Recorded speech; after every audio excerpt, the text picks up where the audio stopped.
سڵامی نێرانی بەڕێزی بەرنامەی تەوارەکان هیوادارم کە هەمیشە ساغ و سڵامەت بن. خۆشحاڵم کە مەجاری ئەوم هەبوو کە جارێکی تر و بە بەرنمەیەکی تر میوانی ماڵەکانتان بم. تەوەری ئەم جاری بەرنامەی تەوارەکان تەرخان کراوە بە دیاردەی ئەسید یا تێزابکردن بەسەر کچان و ژنان و شێواندنی ڕوخساریان لە ئێراندا.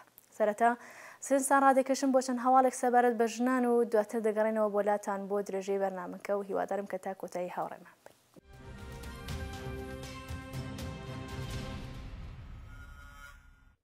ئەسید ڕژاندن بەسەر ژنان لە ئیسفەهان تووڕەیی و ناڕزایەتی لێکەوتەوە. هەواڵی ئەسید ڕژاندن بە دەموچاوی ژنان لە ئیسفەهان زۆر زوو لە ئێران بڵاو بووتەوە و هەواڵی پەیوەندیدار لەو بابەتە لەلایەن خەڵک و بەتایبەت ژنانەوە بە دوواداچوونی بۆ دەکرێت. ژمارەیەک لە چالاکانی ژنان، چالاکانی مەدەنی و ڕەخنەگەرانی حکوومەتی کۆماری ئیسلامی لەو باوەڕەدان کە دروستکردنی تر سەبارەت بە بێحجابی ئەو مەبەستە سەرەکیەیە کە پلاندا ڕێژەرانی سەرەکی ئەو پرسە بە شوێنیەوە بوون. ماوەیەکی کورد و دوای بڵاوبوونەوەی هەواڵی ئەسید ڕژاندن بە دەموچاوی ژنان لە ئیسفەهان، هەواڵی سەبارەت بە ئەسیدکردن بەسەر ژنان لە تاران لە فەزای مەجازی و لە ناو خەڵکدا دەستی پێکرد.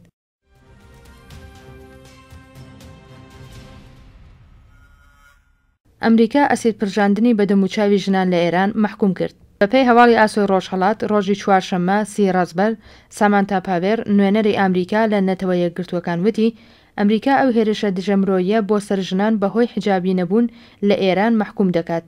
سامانتا پاوێر لەسەر لاپەرەی توێتێری خۆی نووسیوێتی ئەمریکا داوا لە ئێران دەکات کە تاوانباران پێدا و دادگایی بکات.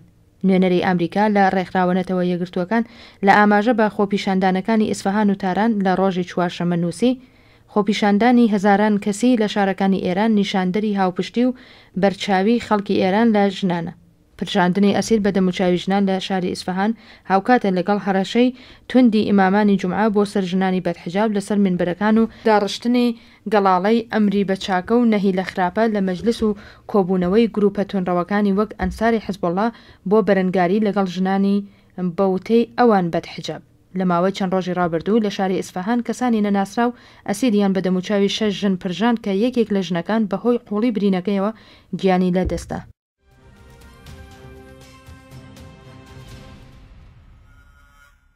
چالاکێکی مەدەنی ژن دەست بەسەر کرا. بەپێی هەواڵی ئاسۆی ڕۆژهەڵات ئانیتا دائەمی چالاکێکی مەدەنی ژن سەر لە بەیانی ڕۆژی سێشەممە ڕێکەوتی 29 ڕازبەری ئەمساڵ لە نێو ماڵەکەی خۆیدا دەست بەسەر کرا. جێگەی ئاماژەیە هێزە ئەمنیەکانی ڕژیم بە دوای دەست بەسەرکردنی ئەو چالاکە ژنە ماڵەکەشیان داوەتە بەر پشکنین و هەروەها دەستیان بەسەر کەلوپەلی ئەم چالاکە مەدەنیە وەکو کۆمپیۆتردا گرتووە. جێگەی بارسە تا ئێستا هۆکار و تۆمەتەکانی دەست بەسەرکردنی ئەو چالاکە ژنە ڕوون نەبووتەوە.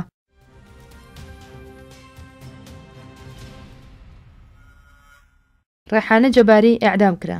بەپێی هەواڵی ئاسۆی ڕۆژهەڵات ڕێحانە جەباری کە شەوی 2 خەزەڵوەر لە زیندانی شاری ڕێی بۆ شوێنێکی نادیار گواسترا بووە سەر لە بەیانی ڕۆژی شەممە 30 خەزەڵوەر لە زیندانی ڕەجای شاری کەرەج ئیعدام کرا. ڕێحانە جەباری دوای 7 ساڵ دەستبەسەری لە زیندان بە تۆمەتی قەتڵی مرتزا عەبدولعەلی سەربەندی تەمەن 47 ساڵە دەستبەسەر و دادگایی کرا و هاوکات بە تۆمەتی قەتڵی ناوبراو بە حوکمی کوشتن یا قساس مەحکوم کرا. جێگەی ئاماژەیە کە ئەو ژنە زیندانیە ئەعدام کراوە تۆمەتی قەتڵەکەی قبول کردبوو، بەڵام سەبارەت بە هۆکاری قەتڵکردنەکەی ڕایگەیاندبوو کە مرتزا سەربەندی ویستوویەتی بە کوشار و ئازار دەستدرێژی لەسرم بکات. جێگەی باسە پێشتر ڕێکخراوەنەتەوە یەکگرتووەکانی پشتیوانی لە مافی مرۆڤ ڕایانگەیاندبوو کە دەبێت حوکمی ئەعدامی ئەو ژنە زیندانیە هەڵوەشێتەوە. هەروەها لە ناوخۆی ئێرانیشەوە هونەرمەندان و چالاکانی مافی مرۆڤ سەبارەت بە بەڕێوەچوونی حوکمی ئەعدامی ڕێحانە جەباری ناڕەزایەتیان دەربڕی بوو. بەڵام بە لەبەرچاوگرتنی ئەو ناڕەزایەتیانە و هەروەها داخوازی ڕێکخراوەکانی نەتەوە یەکگرتووەکان سەر لە بەیانی ڕۆژی شەممە 30 خەزەڵوەر لە زیندانی ڕەجای شاری کەرەج ئیعدام کرا.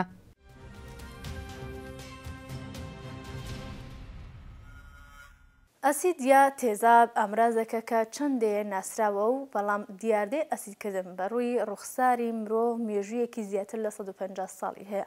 دیاردەی ئەسید پاشی لە وڵاتانی کە لەباری گەشەی کۆمەڵایەتی و ئابووری لە دۆخێکی لاوازان و بۆشایی ڕەگەزی و تنوتیژی دژی ژنان و منداڵان زیاتر دەمێنرێت بەکاردێت.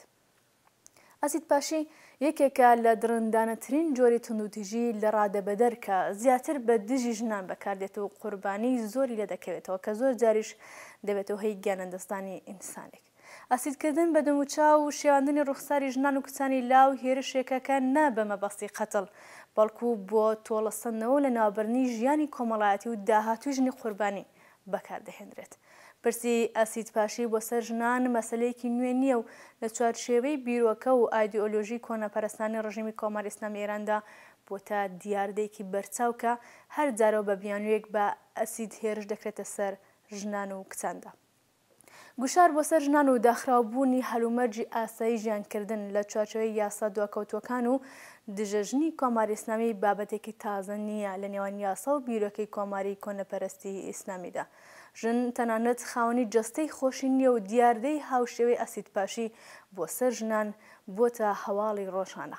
بە درێژایی مێژوو ئەم دیاردەیە قوربانی زۆری لێ کەوتوتەوە. سونەتی کۆن و دواکەوتوانە و بیرۆکەی زاڵی پیاوسالاری لە ئێران و نەبوونی هیچ لایەن و پشتیوانی کە ڕاستەقینە لە ژنان و کچانی قوربانی ئەم دیاردەیە سزانەدانی کەسانی تاوانبار بۆتە هۆی ئەوەی کە نەتەنها هێرشکردن بە ئەسید بە دەموچاوی کچان و ژنان لە ناو نەچێت بەڵکو ڕۆژ بە ڕۆژ ئاماری قوربانیانی ئەو دیاردەیە بەرز دەبێتەوە لە پەرسەندندا.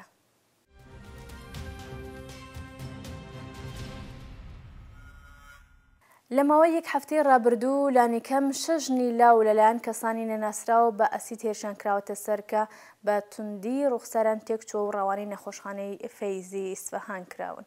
بەوتەی شاهیدانە و کەسانە بە بیانووی پرسینی ئادرس قوربانیانیان هەڵخەڵاتاندەوە و لە ناکاو ئەسیدیان بە دموچیاندا کردووە.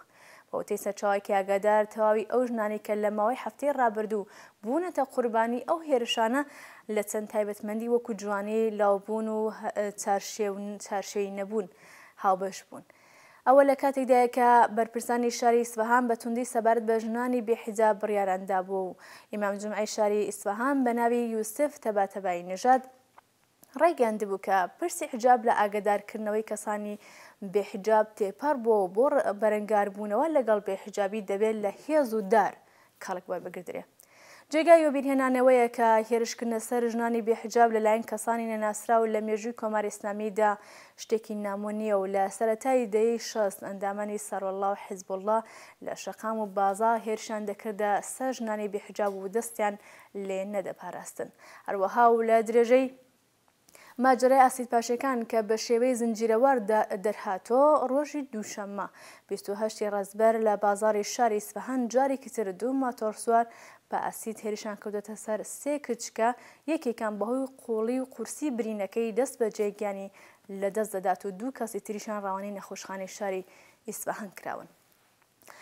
ڕووداوی ئاسیدپاشی لەم چەند ڕۆژەی ڕابردوودا بۆتە سەروتاری ڕۆژنامەکان و مەڵپەڕەکانی ئێران و تەنانەت وڵاتانی دیکە. تا ئێستا ئاماری ئەو ژنانی کە بوونەتە قوربانی ئەسیدپاشی گەیشتۆتە 14 کەس.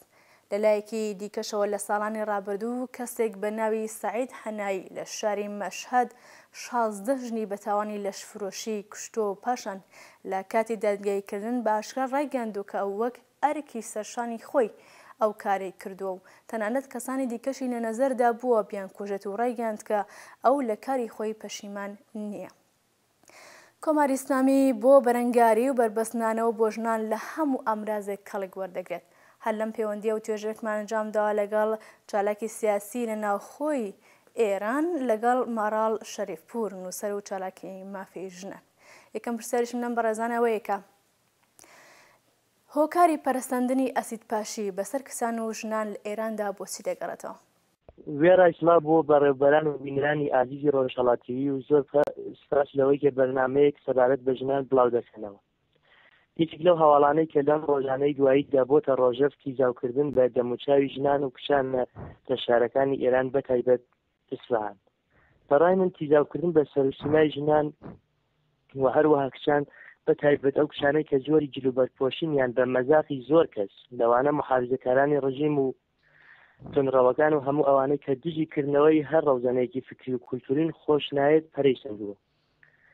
ئەم کارە بە تێگەیشتنی من یەکێکە لە گڕاندەترین و نەشیاوترین کارگەلێکی ڕەشپەرستی کە دەتوانین وەکو تەرۆرێکی کەسایەتی ژن ناوی ببین و هەست بە فرەخاوەنی بکرێت لەم ڕاهەدا کە هیچ پاساوێک لە خۆ ناگرێت.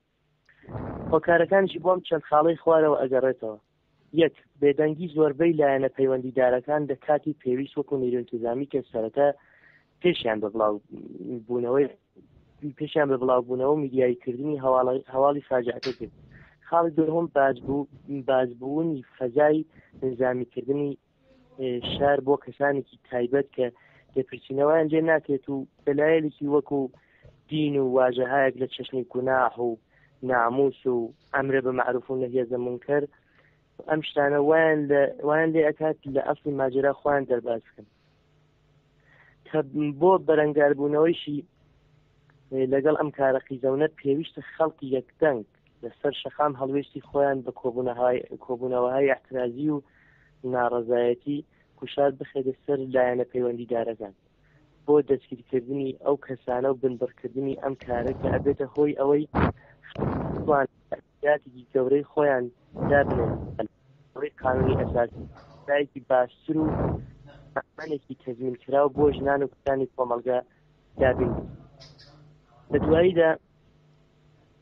لە دوایەوە ئەگەر پێش بەم کارانە نەگیردرێت ڕەنگە تامبوونی ئاسایی بوون بەخۆیەوە بگێت وەکوی ئەدام و زۆر کاری تر کە تەنها خەڵکانێک بڕۆن و سیرکردنەوەیەکی ئاسایی پێدا بەڕای من ئەم جۆرە حرەکەتانە قەڵەزمێگە کە لە هەیبەت ژنانی کۆمەڵگا ئەبێتەوە و لە ئەگەری پەرستن ئاسیبهایەکی جدی ڕوبەڕووی کۆمەلگا لەوانە ترس و دڵە ڕاوکێ و ملیتاریزەبوونی شەقامەکان و جێگا کشتیەکان ئەبێتەوە هەروەها دابەزینی بەستنیشن لە بوارە جۆرەکاندا بە دوای خۆی ئەهێنێت کە تا بۆ ئێستا بەو ئامارانە 6 نەفەر تیزەیان پێ هاژراوە کە 1 نەفەریان بەخۆی خوڵی برین و کاریگەری نەرێنی لە سەرجەستەی گیانی لەدەستاوە.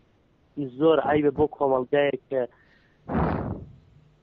لە هەموو بوارێکدا زۆر کەسانی ڕۆشنبیر و تێگەیشتووی تێدا بێت و ئاوە جۆرە بەرە و ساڵانێکی وانەپەرستی عەقبنشینی. دوام پرسیارمەوەی لەو بەڕێزانە کە بۆچی هەموو یاساکان لە ئێران دژەژنە؟ بۆچی زیاترین قوربانیانی ئەسیدپاشی لە ئێران ژنانن؟ بسیار خب، اگر ما نگاه بکنیم اسیدپاشی در ایران اسلامی اتفاق افتاده. قبل از اینکه در مورد مسئله اسیدپاشی صحبت بکنم جا داره که پیام تسلیتم رو به آقای فریدون جباری و خانم شعله پاکروان پدر و مادر ریحانه جباری پیام تسلیتم رو عرض کنم. و در مورد مسئله اسیدپاشی که امروزه شده یک معضل و یک دغدغه در ایران به خصوص شهر اصفهان،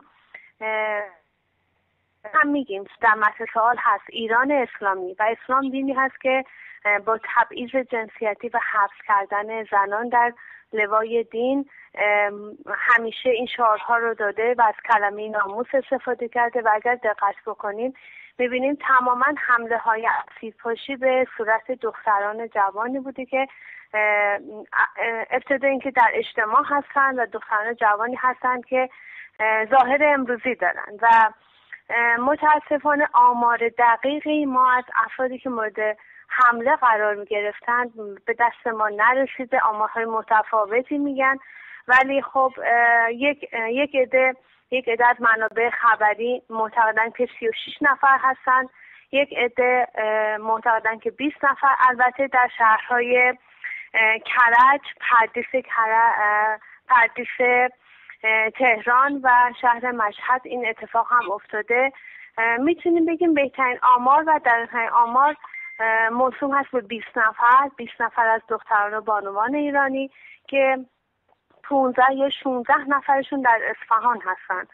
اما اگر نگاه بکنیم و قدری حساب کتاب بکنیم، کمی منطقی برخورد بکنیم، میبینیم که مسئله اسیدپاشی و این بحران همزمان شده با صحبت‌های رئیس دولت ایران و سخنگوی ایشان که بی‌حجابان و زنان بی‌حجاب ایرانی رو بیمار خطاب کردند و جالبه که ما خیلی صحبت‌های جالبی رو توی محیط مجازی به خصوص فیسبوک می‌بینیم که ایران تبدیل به جایی شده که جوانان ایرانی رو به خاطر آبپاشی، مراسم آبپاشی دستگیر می‌کنن، اما اسیدپاشی رو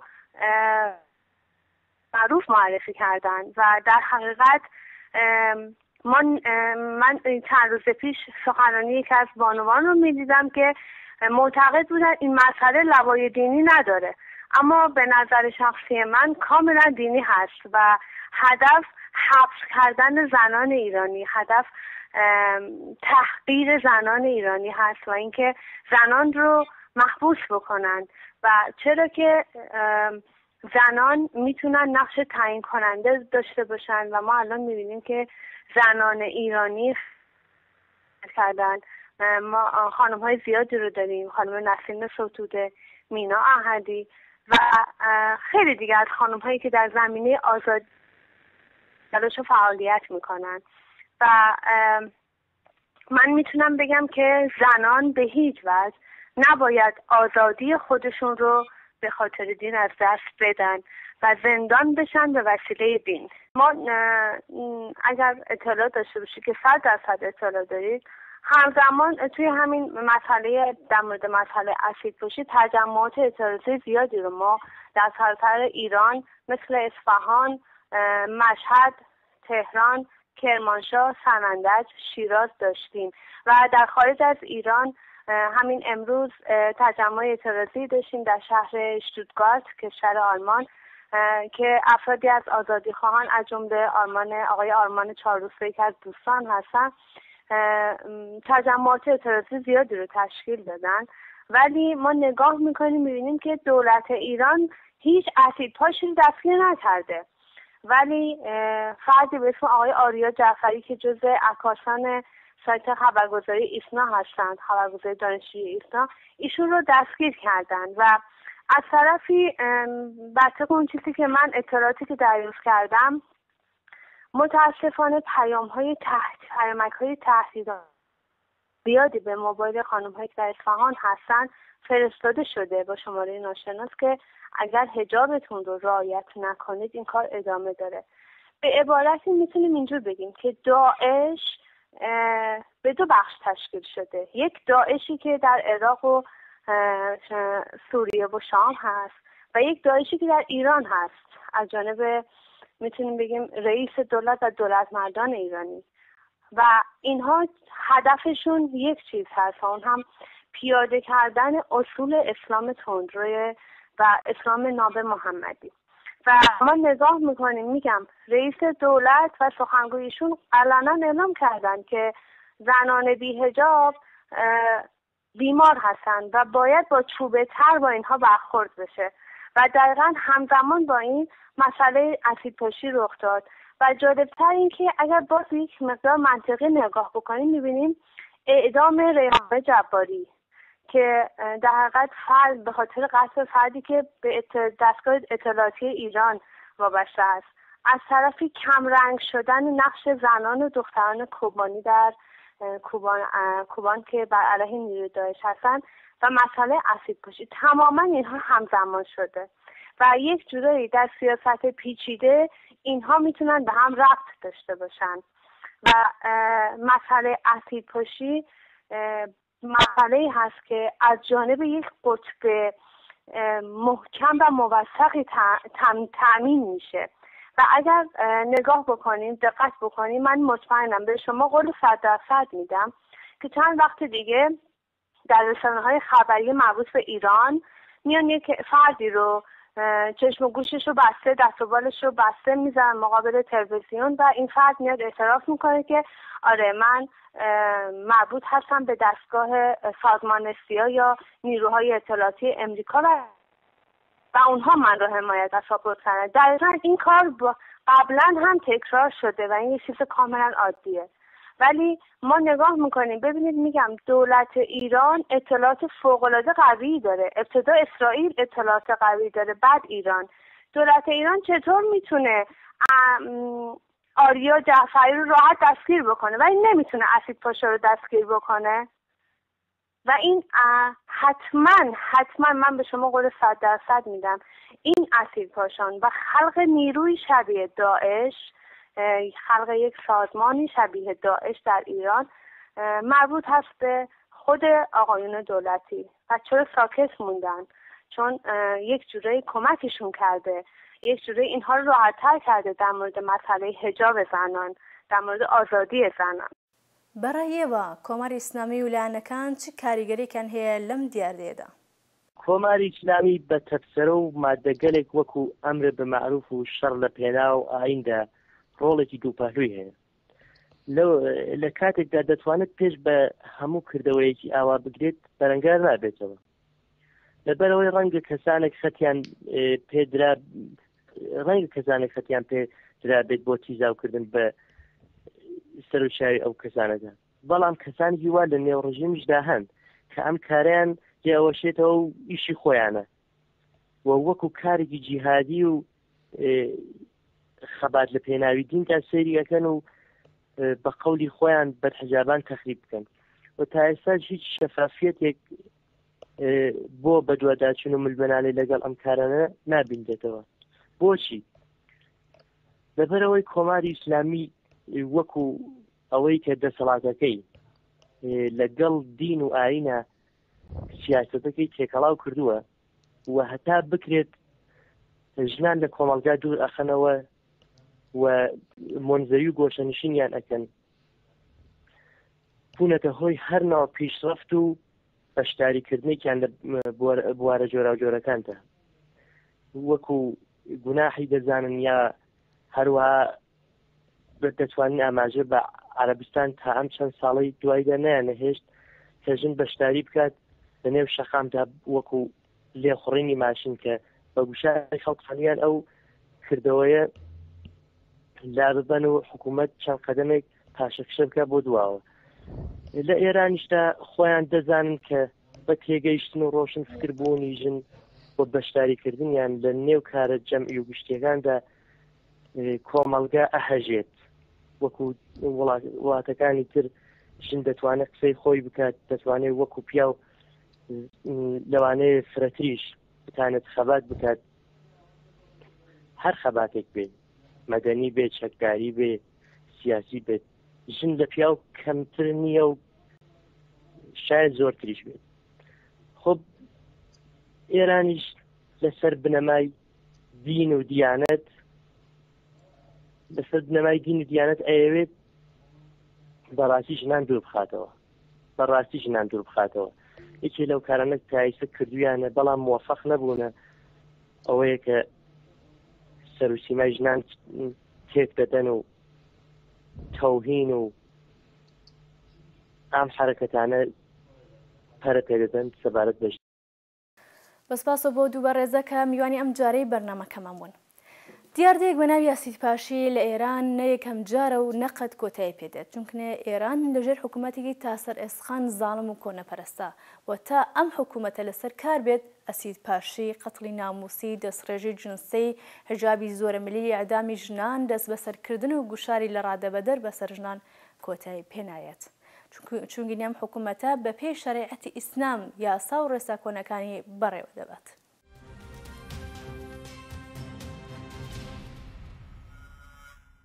بینەرانی خۆشەویست، هەروەک ئاگادارن لە بەرنامەی ئەم جارەشماندا ڕێز دەگرین لە یادی هەمیشە زیندوو هاوڕێی شەهید ئامینە پەرستار، پێشمەرگەی خۆشەویستی ناو ڕێزەکانی کۆمەڵە، یادی بۆ هەمیشە لە ناو دڵماندا زیندووە.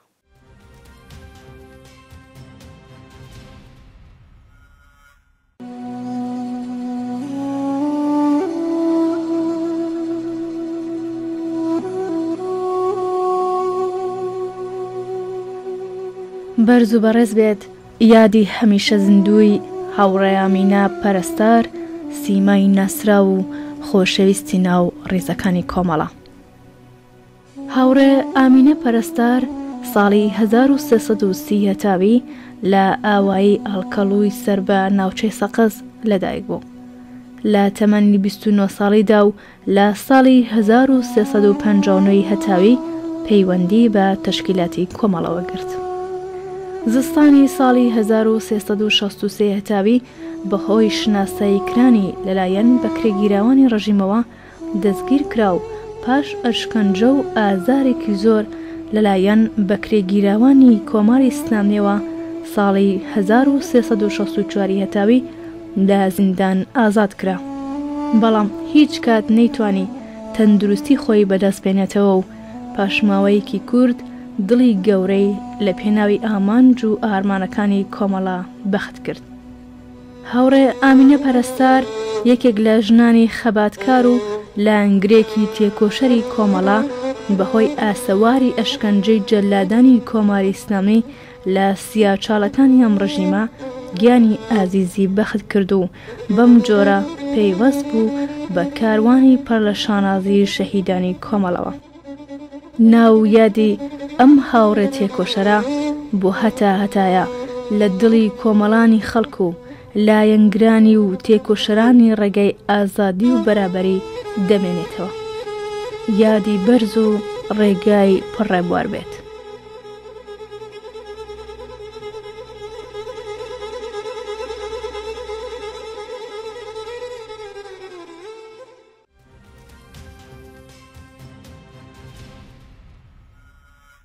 بینەرانی خۆشەویست، بەم جۆرە دەگەینە کۆتایی بەرنامەی ئەم جارەشمان. هیوادارم کە بە دڵتان بوو بێت و تا بەرنامەیەک تر و تەوەرێکی تر کات و ساتێکی شادتان بۆ بە ئاوات دەخوازین. ماڵاوە.